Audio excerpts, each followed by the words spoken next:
I'd like to invite the people who are here to stand up because we're going to start worship. Cool, cool, cool. We're trying out this like new format where we're doing one song in the beginning and one song in the end of service. I know, crazy. So today we're going to be opening with I Won't Move, which is, I think, like a new song. Yeah, a new introduction. Okay, well, it's really pretty. I love it. I think the spirit really moves when we sing this song, and I'd really love to have everyone singing with us. So let's just get into it.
Take a single step until I hear your voice. I surrender, and my eyes cannot see. It's your voice that's leading me out of darkness into light. It's your love that's breaking through the night. I won't move until you speak. I won't move until you speak.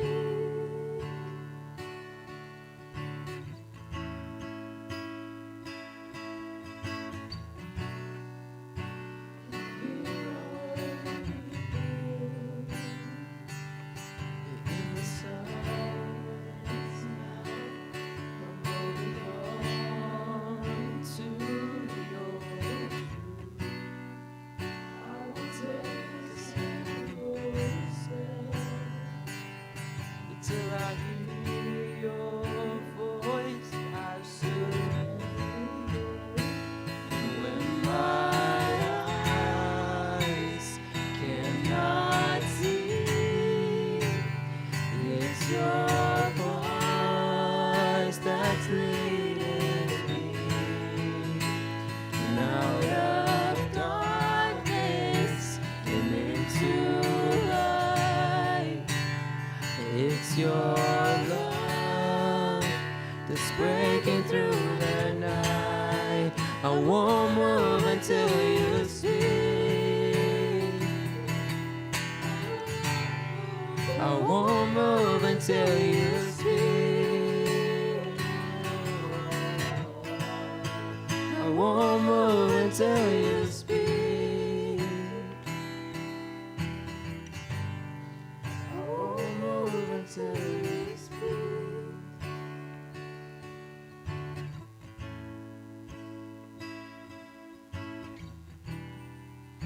You break the walls apart.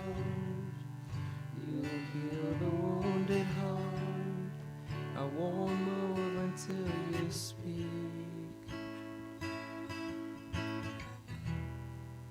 You calm the raging sea. You crush the enemy. I won't move until you speak. You break the walls apart. You heal the wounded heart. You've been there from the start. I won't move until you speak. You calm the raging sea. You crush the enemy. You set the broken free. I won't move until you speak. Sing that again. You break the walls apart. You heal the wounded heart. You've been there from the start.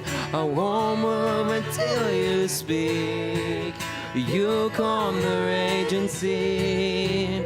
You crush the enemy. You set the broken free. I won't move until you speak.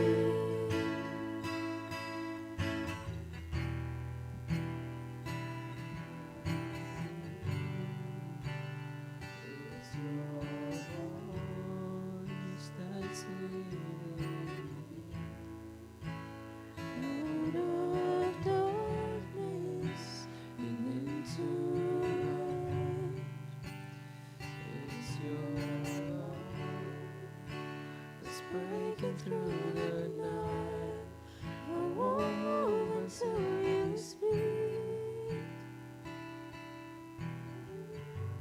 I won't move until you speak.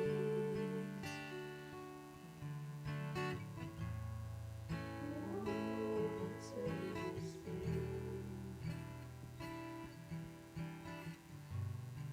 I won't move until you speak.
Alrighty. Buenas noches. Good evening, to be formal. All right. And I need to use this, right? In order for live to listen.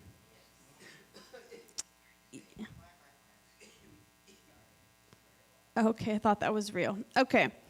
So good evening. Tonight is going to be super simple, but yet very difficult at the same time. It's going to blow your minds. What I mean by this is there's only 2 verses to go through, but they cut deep. So who here was born in the church? Majority of everybody. All right.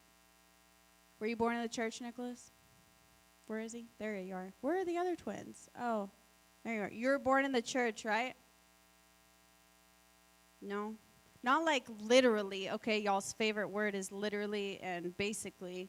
I don't mean literally. I mean like raised in the church. Thumbs up? All right, great. So, majority, right? And when I read these 2 verses along with a book called Crazy Love by Francis Chan, if you have not read it, highly, highly recommend it. It was enough to convict me and tear me up all at the same time. So let's get into James chapter 1.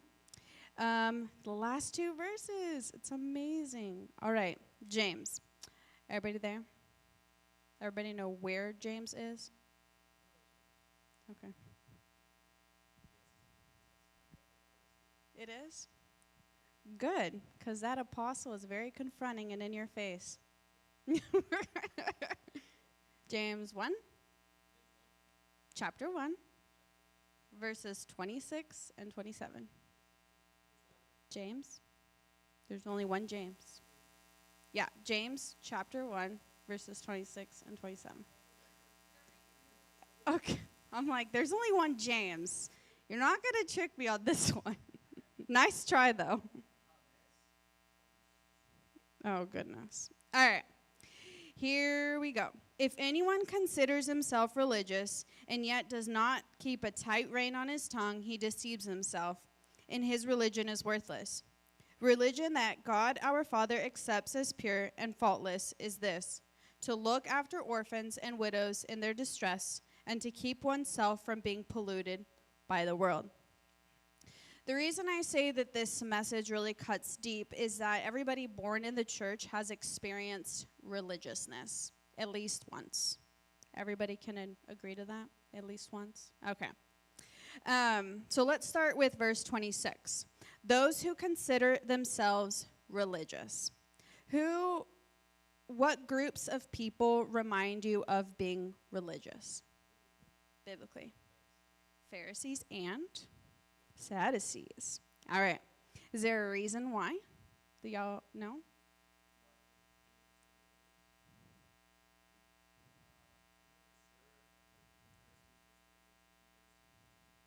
Yes. But why were they considered why does Jesus call them a brood of vipers?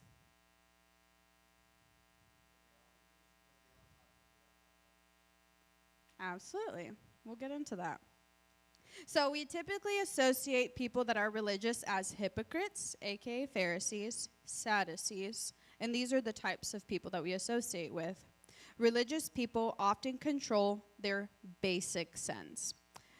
I know, sin is a sin and always will be a sin. But I was reading Francis Chan, and he talks about basic sins. And what he means by that is a basic sin is something that you can easily cover up, like a lie, or what's another basic sin you can think of? That you can commit and get away with easily. Robbery? Can you get away with stealing? I mean, yeah.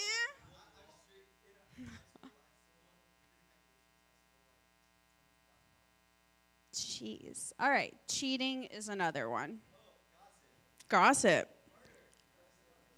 Can you get away with that 100%? Oh my God. Okay. All right. Oh my goodness. All right. We won't go into murder. That's too complex. All right. Their basic sin. And practice outward religion.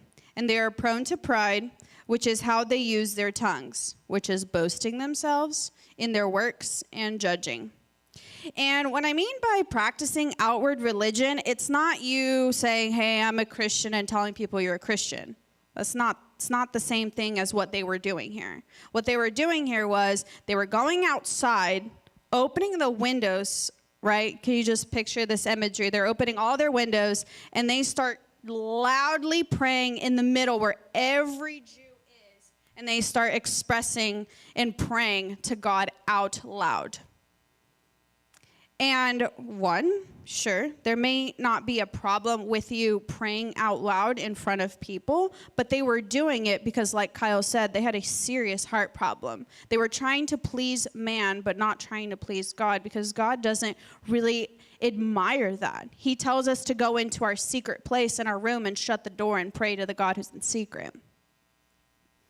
Most of what they focus on is criticism, gossip, judgment, and they have, like Kyle said, a serious heart problem. Francis Chan states, to call someone a Christian simply because they do Christian-y things is giving false comfort to the unsaved. And I work with a lot of people who are crazy, let's put it that way, put nicely. And I've talked to several of them, and I talked to this inspector guy that I work with, and he's had a bad bad experience with the Christian church.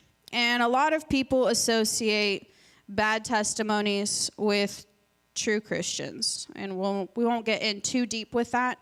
But doing Christian-y things, going to church, talking to Christian people, y'all can name it, right? All the Christian-y things that you can do with to get away with, playing in the worship, doing things superficially is not going to make you a Christian in God's eyes versus humans. You can trick humans, but you can't trick God.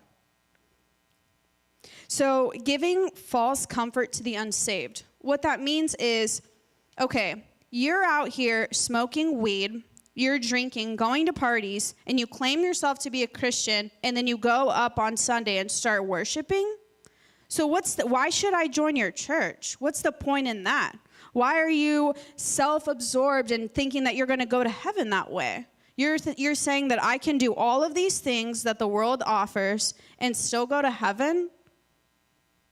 Might want to check again. Let's do this middle section. Yet do not keep a tight rein on your tongues. Did you know, other than Cedric, did you know that according to the size of the tongue, it's actually a really heavy muscle relative to its size? No? It's very heavy. It has the power to bless and curse people. That's a verse. Don't know where it is, but it's a verse. This is a practical way to live out true religion that is pure and undefiled by hypocrisy and self-seeking. True salvation is demonstrated in this growing ability to control your tongues and use them for good, which is a reflection of a redeemed heart. All right, I'm going to open a parenthesis. The live people are going to be mad, but there's nobody on live, so we're going to be great. Christians should not use curse words. I grew up in the church, and when I was starting middle school, I think it was 6th grade, 7th grade, I cussed like a sailor. May not believe that. Believe what you want. And I actually taught my sister how to cuss. It's just the truth. And when I realized that this was not a good thing, obviously it was too late, and my sister had already embedded all of those words in her mind. But it doesn't, one, make you sound educated, and it doesn't make you look good in the Christian community. Not saying that you should do things for the Christian community, but think of when you say those words, you should ask yourself, would Jesus say these words? So watch your words, people. True faith means holding nothing back, and it bets everything on the hope for eternity. So that's why when you become a Christian, it's all or nothing. There's no lukewarm. It's all or nothing. You're either hot or you're cold. And if you're lukewarm, just get out, because God's going to spit you out of his mouth. And that's in a book in Revelations. So the last part of this verse is their religion is, sorry, there's a lot of people walking in and out. The last verse is their religion is worthless. A worthless religion equals a loss of reward and could mean lack of true peace, of your deeds consumed by fire and judgment. When salt is salty, it helps manure become a good fertilizer. But lukewarm and uncommitted faith is completely useless, and it can never be used as manure. All right. I am an animal scientist. I deal with a lot of animals, obviously, but I've dealt with a lot of manure before. It's not fun. And obviously, I think, Cedric, you may only be the one that knows about, bodily fluids, because everybody else is grossed out about it, maybe. Sure. Poop is not great. It's not even fun, especially when it's number 3. And what? That's diarrhea. All right, nobody got number 3 is? You didn't know that? Did you? Oh. No, but really? Is it everything? Oh.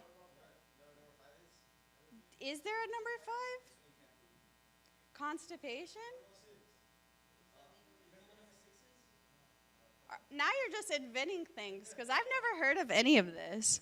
So, what cow manure is supposed to do is supposed to fertilize your crops and fertilize other crops that you don't eat versus what you eat. And when it is really dried up, you can't really use it. You can only use it when it's that really hot temperature, when it really comes out, and then you spread it around. But it becomes useless if it's dried out. So that's what it kind of reminds me of, is uncommitted faith is completely useless, is when you're all dried up and you have nothing else to give. All right, verse 27. Religion that God our Father accepts as pure and faultless is this: to look after orphans and widows in their distress. So, biblically, orphans and widows are known in the Bible for the most afflicted. Did you know that? Who has a special attention for God, and there's many verses for this. Serving them on earth, you won't be rewarded, but in heaven you will. To say that you are rewarded, many people would be like, oh, congrats, you work for a nonprofit, that's great, and they'll just tap you on the back and then move on with their life. But there's not really an actual reward. The reward is just you trying to do good for that person. Usually that reward is just, oh, you paid for a person at Starbucks their coffee, like the Make a Difference thing. You're just paying it forward in a sense. And it'll make you feel good, but then the next day you won't even remember it. Or if you do remember it, it doesn't last very long. And that reward doesn't last. But our Father in heaven will reward you. You can be acknowledged for it, but people are selfish, so they typically don't care. There are still some Christian organizations, that care for people, and there is one in St. Angelo called Hopper House, who help people that have just gotten out of juvie to get back on their feet. So they live in like trailer parks, and they try to help them with jobs and meals and all sorts of different things. So the more we grow in Jesus, the more we should be willing to care for people. Not just their physical needs, but their emotional needs as well. You know, Jesus, when he was preaching to the multitude, he was giving them so much more than what they could handle to that point. Because he was feeding them, right, with 5 loaves and 2 fish. 5 loaves, 2 fish. Yes, 5 loaves, 2 fish. And then he took that and multiplied it and feed the multitude, but he also helped them emotionally as well. Like I said, this ministry is discouraging because of no reward and instant burnout. But helping people does give you a sense of a good feeling. And I could even stretch that out to like ministry, to be honest with you. Because you get that good feeling that you're doing something good for that ministry, those kids in that ministry. But if you don't do it for the right reasons, you will get burned out very quickly. I know that when I started in this ministry, a long time ago, there was a point where I got extremely burnt out. Because I would ask people for help, and they just found every excuse in the book to not do it. And when I would ask them, hey, can you lead a small group this 1 week so that I can enjoy time with my family? They would say, oh, I'm not good at public speaking. I can't relate to these kids. I don't know anything. And I usually did that for adults that had kids, obviously, within the age group. And they would come up with all sorts of excuses. And can you imagine if God did the same thing with us and created excuses? That would be sad. Some theologians go far to say it is a Christian duty and proof of true salvation when you help these people. So the last section says, to keep oneself from being polluted by the world. We must fight sin and aim for holiness. That is our job. We are set apart. We are striving for holiness. And that striving for holiness is called sanctification. If our faith has not changed our relationship with sin, then our faith has not changed our eternal destiny. I will end the live with this quote. Lukewarm people equate their partiality or their partial sanitized lives with holiness. They couldn't be more wrong. Being lukewarm is actually really gross. Have you known anybody that's lukewarm before? It's extremely sad. I remember when we were doing, when I was younger, I was like 17, 18 when the ministry was first starting. And there was a group of people that would proclaim themselves as Christians. They'd be fully participant in like every single activity. But I knew who they were to their core because I would see them at school and what they would do. And they had the audacity to come up here and start playing instruments, and then some of them would even preach. And I would look at them, and I was like, aren't you disgusted with yourself? And they would say, no, I'm just doing what God called me to do. And I was like, God called you to go smoke weed and then come up here and play? I don't think so. And I'm not criticizing. I'm just saying that if you're going to do things for God, just do it fully and wholeheartedly. If you believe in him, great. Then follow him. If you don't, just go live the worldly life then, if that's what you want. It's just so, this is like me venting now. It's so frustrating for you to find people that are truly committed. Because I put a video, I'm going to play a video tomorrow for the preteens. Sorry, spoiler alert, preteens. That talks about how in Portuguese it's called a chapa vai esquentar. That means the hot plate is going to get really hot. That means it's going to be so hot that only the true Christians are going to be here. Everybody else is just going to be in line to get a number, and there's 3 digits to them. And in Revelations, it talks about that, and Rebecca knows I'm not really a fan of Revelations. But I know that if we don't stand up right now, then there's no way that you can be a true Christian on a hot plate. God doesn't call us to be cold. He doesn't even call us to be lukewarm. He calls us to be close to him. And loving the least of these is only the beginning. I don't know about you, but I'm not willing to sacrifice my love for God for the mundane things of this world. It would be foolish to do that. All right. I don't know how y'all want to do this. Are you going to play a song? Okay.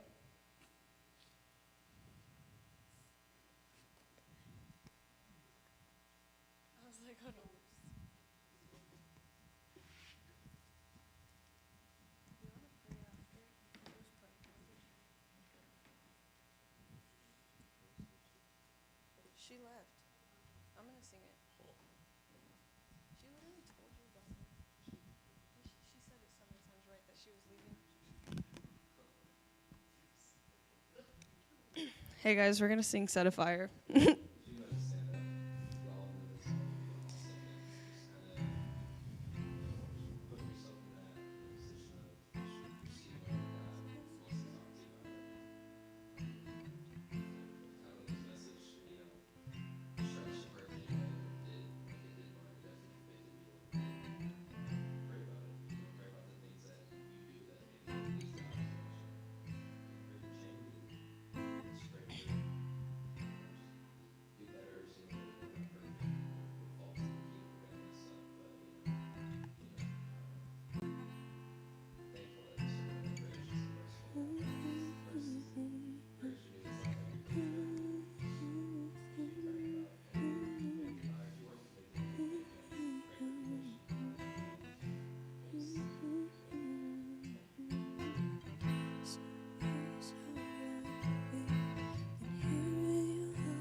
there's no place I would rather be. There's no place I would rather be. There's no place I would rather be than here in your love, here in your love. There's no place I would rather be. There's no place I would rather be. There's no place I would rather be than here in your love, here in your love. Set a fire down in my soul that I can't contain, that I can't control. I want more of you, God. I want more of you, God. Set a fire down in my soul that I can't contain, that I can't control. I want more of you, God. I want more, I want more, I want more. I want more, I want more. I want more, I want more. Won't you pour it out? I want more, I want more, I want more. I want more, I want more. Won't you pour it out? I want more, we want more, we want more. So you want more. I want more, won't you pour it out and set a fire down in my soul that I can't contain, that I can't control. I want more of you, God. I want more of you, God. Set a fire down in my soul that I can't contain, that I can't control. I want more of you, God. I want more of you, God. There's no place I would rather be. There's no place I would rather be. There's no place I would rather be than here in your love, here in your love. There's no place I would rather be. There's no place I would rather be. There's no place I would rather be than here in your love. I want more, I want more, I want more, I want more, I want more, I want more. Won't you pour it out? I want more, I want more, I want more, I want more, I want more, I want more. Won't you pour it out? I want more, I want more, I want more, I want more, I want more, I want more. Won't you pour it out? So set a fire down in my soul that I can't contain, that I can't control. I want more of you, God. I want more of you, God. Set a fire down in my soul that I can't contain, that I can't control. I want more of you, God. I want more. There's a place I would rather be. There's no place I would rather be. There's no place I would rather be than here in your love, here in your love. There's no place I would rather be. There's no place I would rather be. We declare there's no place I would rather be. Here in your love, here in your love. God, Lord, we just thank you for just being, God, so upfront with us, God, for just being the God that you say that you are, God, for not hiding anything from us, for giving us the whole puzzle, God, not hiding any pieces from us, Jesus. Thank you for being such an honest and such a loving and caring God, Lord, even when we don't deserve it. God, and I just pray that what we sang may just be a reality, God. May there just be no better place in our minds than to be in your presence, to be worshiping you, to be receiving your word. God, that we just want more of you. We just every single day, God, when we're at school and we're at home, doing anything, God, we just want to be in your presence. We want to be, God, just consumed by your Holy Spirit, God, 24/7, 365, God. Jesus, just overflow in us, Lord. Just, God, take us who have little sparks, God, and just light them into huge wildfires, God. Just huge infernos for you, God, just burning and never dying out, Jesus. God, just don't let us leave here the same way we came in, God. Let us leave different. Let us leave wanting to be with you, wanting to grow in you, wanting to more of you. God, don't let us leave here the same, Jesus. Don't let your presence pass us over, God. Lord, just thank you so much. Amen.